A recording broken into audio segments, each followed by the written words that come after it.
UP board class 12 के प्यारे विद्यार्थियों, स्वागत है आप सभी का शिवम लेक्चरर में। जितने बच्चे 8 मार्च को समाजशास्त्र का पेपर देने वाले हैं उनके लिए यह वीडियो सबसे ज़्यादा इंपॉर्टेंट है, तो आप लोग वीडियो को पूरा अंत तक देखिएगा।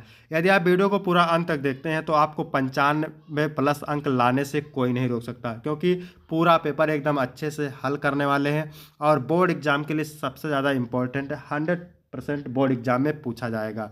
समय 3 घंटे 15 मिनट होता है और पूर्णांक होता है 70 का। यहाँ पर थोड़ा सा निर्देश देख लेते हैं, निर्देश जानना भी जरूरी है। ठीक है, प्रारंभ के 15 मिनट परीक्षार्थियों को पेपर पढ़ने के लिए निर्धारित है।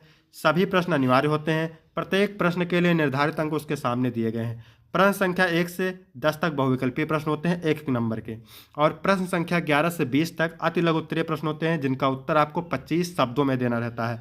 और प्रश्न संख्या 21 से 30 तक लघु उत्तरीय प्रश्न है जिनका प्रत्येक उत्तर लगभग 50 शब्द में देना होता है। और प्रश्न संख्या 27 से 29 तक दीर्घ उत्तरीय प्रश्न है जिनका प्रत्येक उत्तर लगभग 150 शब्दों में देना होता है। चलिए वीडियो को शुरू करते हैं। सभी लोग वीडियो को लाइक कर देंगे, चैनल पर नए होंगे चैनल को सब्सक्राइब कर देंगे, शेयर कर देंगे। सबसे पहले बहुविकल्पीय प्रश्न, ठीक है, तो 10 बहुविकल्पीय प्रश्न होते हैं। चलिए देखते हैं। इसमें पहला क्वेश्चन है, हरित क्रांति का सर्वाधिक प्रभाव किस राज्य पर पड़ा? पंजाब, हरियाणा, मध्य प्रदेश, उत्तर प्रदेश। तो मेरे प्यारे बच्चों, हरित क्रांति का सर्वाधिक प्रभाव पंजाब राज्य पर पड़ा था, तो ए ऑप्शन सही हो जाएगा। दूसरा है, जनसंख्या वृद्धि का सिद्धांत किसने दिया? स्पेंसर ने, वेबर ने, माल्थस ने, सोरोकिन ने। तो जनसंख्या वृद्धि का सिद्धांत दिया था माल्थस ने। सी ऑप्शन बिल्कुल सही हो जाएगा।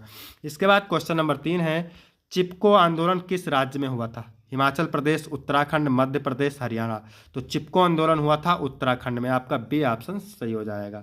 इसके बाद है, एन इंडियन विलेज पुस्तक किसने लिखी? M.N. Srinivas, J.H. Hutton, S.C. Dube, A.R. Desai. तो एन इंडियन विलेज पुस्तक किसने लिखी थी? कौन?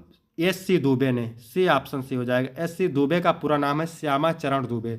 इसके बाद क्वेश्चन नंबर 5 है, मराठा तथा केसरी पत्रिकाओं का संपादन किसने किया? बाल गंगाधर तिलक, गोपाल कृष्ण गोखले, ईश्वर चंद्र विद्यासागर, दयानंद सरस्वती। तो मेरे प्यारे बच्चों, मराठा तथा केसरी पत्रिकाओं का संपादन बाल गंगाधर तिलक ने किया था।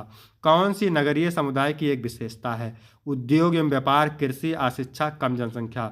तो कौन सी नगरीय समुदाय की एक विशेषता है? उद्योग एवं व्यापार। ए ऑप्शन बिल्कुल सही हो जाएगा।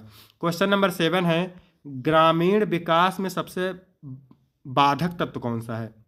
अशिक्षा बिल्कुल है। ग्रामीण निर्धनता ये भी है। ग्रामीण ऋणग्रस्तता ये भी है। तो यहाँ पर डी ऑप्शन सही हो जाएगा। भारत के प्रथम आधुनिक उद्योग हैं कपास, जूट, रेशम। तो ये तीनों हैं, कपास भी है, जूट, रेशम, तीनों। डी ऑप्शन सही हो जाएगा। इसके बाद अगला क्वेश्चन है, प्रथम छपाई मशीन कहाँ आरंभ हुई? Asia, America, Europe, Africa. तो मेरे प्यारे बच्चों, प्रथम छपाई मशीन यूरोप में आरंभ हुई थी। विश्व व्यापार संगठन की स्थापना 1950 में हुई, 1960 में, 1955 में, 2005 में। तो विश्व व्यापार संगठन की जो स्थापना हुई थी 1955 में हुई थी। सी ऑप्शन सही हो जाएगा। अब हम बात करेंगे अति लघु उत्तरीय प्रश्न की। ठीक है, 3-3 नंबर का होता है और उत्तर लगभग आपको 50 शब्दों में लिखना रहता है। तो क्वेश्चन 11 नंबर है, राष्ट्रवाद से आप क्या समझते हैं? तो उत्तर लिखिएगा, जो विचारधारा किसी भी राष्ट्र के सदस्यों में एक साझा पहचान को बढ़ावा देती है उसे राष्ट्रवाद कहते हैं। राष्ट्रवाद की भावनाओं की जड़ें जमाने के लिए कई प्रतीकों का सहारा लिया जाता है, जैसे राष्ट्रीय ध्वज, राष्ट्रीय प्रतीक, राष्ट्रगान आदि। इसके बाद 12 नंबर है, जन्म दर से आप क्या समझते हैं? 3 अंक का ये भी है। किसी जनसंख्या में किसी खास समय में जन्म लेने वाले लोगों की संख्या को जन्म दर कहते हैं। इसे प्रति 1000 लोगों पर जन्म लेने वाले बच्चों की संख्या के रूप में परिभाषित किया जाता है। यहाँ तक आप लिख सकते हैं। इसके बाद है क्वेश्चन नंबर 13, उदारीकरण क्या है? तो मेरे प्यारे बच्चों, उदारीकरण आर्थिक सुधार की दिशा में उठाया गया एक प्रमुख कदम है। मूलतः इसका अर्थ अर्थव्यवस्था में सरकारी हस्तक्षेप को कम कर बाजार प्रणाली पर निर्भरता बढ़ाना है। उदारीकरण का कृषि, उद्योग तथा सेवा तीनों क्षेत्रों पर अच्छा प्रभाव दिखता है। इसके बाद क्वेश्चन नंबर 14 है, एकल परिवार से आप क्या समझते हैं? इसके लिए आपको मिलेंगे 3 अंक। तो उत्तर लिखेंगे, एकल परिवार एक पारिवारिक इकाई है जिसमें 2 माता पिता और उनके बच्चे शामिल होते हैं। एकल परिवार को कभी कभी तत्कालिक परिवार या प्राथमिक परिवार कहा जाता है। इसके बाद क्वेश्चन नंबर 15 है, सांस्कृतिक विविधता से आप क्या समझते हैं? 3 अंक। ठीक है, तो देखिए उत्तर आपको लिखना है संस्कृत का तात्पर्य समाज की मान्यताओं, मूल्यों, व्यवहार और मानदंडों से है, जबकि विविधता का तात्पर्य उस गुण से है जो किसी वर्ग को विशिष्ट बनाता है, जिसमें रंग, भाषा, जातीयता, सामाजिक आर्थिक स्थिति या सांस्कृतिक पृष्ठभूमि शामिल है, लेकिन यह केवल इन्हीं तक सीमित नहीं है। इसके बाद क्वेश्चन नंबर 16 है सामाजिक परिवर्तन क्या है। तो इसका उत्तर आप लिखेंगे सामाजिक परिवर्तन पूरे इतिहास में होते रहते हैं। ये संस्कृतियों के विकास, सामाजिक समूहों के बीच संघर्ष और नए विचारों के उदय के कारण हो सकते हैं।